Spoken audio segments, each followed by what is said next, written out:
ഹരി ഓം. ഹന്തഭാഗ്യം ജനാനം.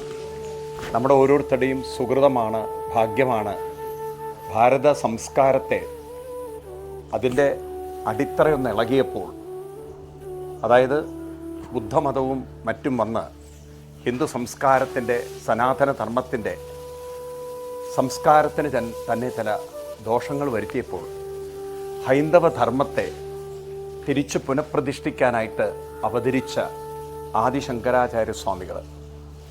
അദ്ദേഹം കേവലം ഒരു സന്യാസി മാത്രമായിരുന്നില്ല.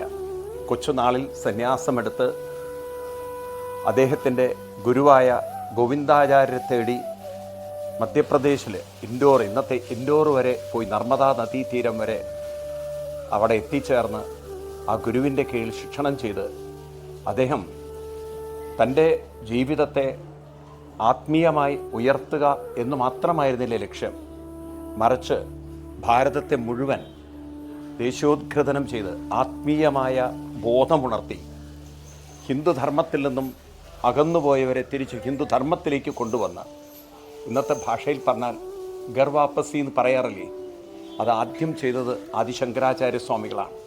ബുദ്ധമതത്തിലേക്കെല്ലാം ആകർഷിതരായ നമ്മുടെ ഹിന്ദുധർമ്മത്തിലുള്ള ആളുകളെ തിരിച്ച് ഹിന്ദുധർമ്മത്തിലേക്ക് കൊണ്ടുവന്ന് ഹിന്ദു സംസ്കാരത്തിൻ്റെ മഹത്വം, ജീവിതത്തിൻ്റെ ലക്ഷ്യം, ജീവിതത്തിൻ്റെ മഹത്വം കാണിച്ചു തന്ന് ആരും ഇവിടെ ദുഃഖിതരായിരിക്കേണ്ടതില്ല, നമുക്ക് തന്നെ നമ്മളിൽ ആത്മവൈഭവമുണ്ട്, ആ ആത്മവൈഭവത്തെ ഉണർത്തി ഉയർത്തി തനിക്കും സമൂഹത്തിനും ഗുണകരമായൊരു ജീവിതം നയിച്ച് സ്നേഹവും സന്തോഷവും ആദരവും അനുഭവിക്കുക.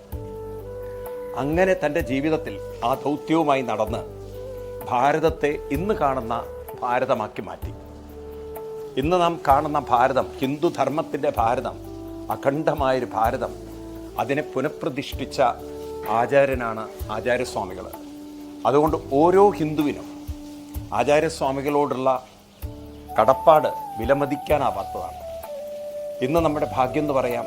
ആദിശങ്കരാചാര്യസ്വാമികളുടെ മഹത്വം എല്ലാവരും അറിഞ്ഞു വരുന്നുണ്ട്. ആദിശങ്കരാചാര്യസ്വാമികളെ കൂടുതൽ അടുത്തറിയണം എന്ന ആഗ്രഹമുണ്ട്. ഇവിടെ പാലക്കാട് ജില്ലയിൽ അതിനൊരു വലിയ ഭാഗ്യം ഒരുക്കിയിരിക്കുകയാണ്. കണ്ണാടിയിൽ ശ്രീ ഭദ്രകാളി നാഗയക്ഷി നാഗ ക്ഷേത്രത്തിൽ, ഇവിടെ കണ്ണാടിയിൽ വന്നാൽ, പാലക്കാട് കണ്ണാടിയിൽ വന്നാൽ ഇന്ന് കേരളത്തിലുള്ളതിനേക്കാൾ ഏറ്റവും വലിയ ആദിശങ്കര സ്തൂപം, പ്രതിമ നമുക്കിവിടെ കാണാൻ സാധിക്കും. ആദിശങ്കരാചാര്യ സ്വാമികളുടെ ചരിത്രമടങ്ങുന്നൊരു മ്യൂസിയം ഇവിടെ തയ്യാറാക്കുന്നുണ്ട്.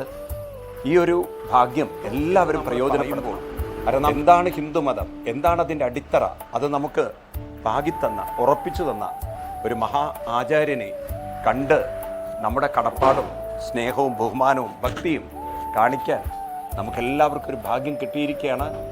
പാലക്കാട് കണ്ണാടിയിൽ പ്രതിഷ്ഠിച്ചിരിക്കുന്ന ആദിശങ്കരാചാര്യ സ്വാമികളുടെ ഈ ഒരു പ്രതിമ, അത് കേവലം ഒരു പ്രതിമയല്ല, ഒരു പ്രതീകമാണ്. അത് നമ്മുടെ ഉള്ളിൽ പ്രതിഷ്ഠിക്കേണ്ട കടപ്പാടോടുകൂടിയ ഒരു വിഗ്രഹമാണ്, നമ്മുടെ ഗുരുവാണ്. ആ ഗുരുവിൻ്റെ പാദങ്ങളെ നമിച്ചുകൊണ്ട് നമുക്ക് കൂടുതൽ കൂടുതൽ നമ്മുടെ ജീവിതം നമുക്കും മറ്റുള്ളവർക്കും അനുഗ്രഹമാക്കി മാറ്റാൻ ആദിശങ്കരാചാര്യ സ്വാമികളുടെ പ്രചോദനം നമുക്കുണ്ടാവട്ടെ. ആ ഗുരുവിൻ്റെ പാദങ്ങളെ നമിച്ചുകൊണ്ട് വന്ദേ ഗുരുപരമ്പരാം ഗുരുപാദുകാഭ്യം ശരണം എന്ന് മാത്രം പറഞ്ഞുകൊണ്ട് നിർത്തുന്നു. ഹരി ഓം.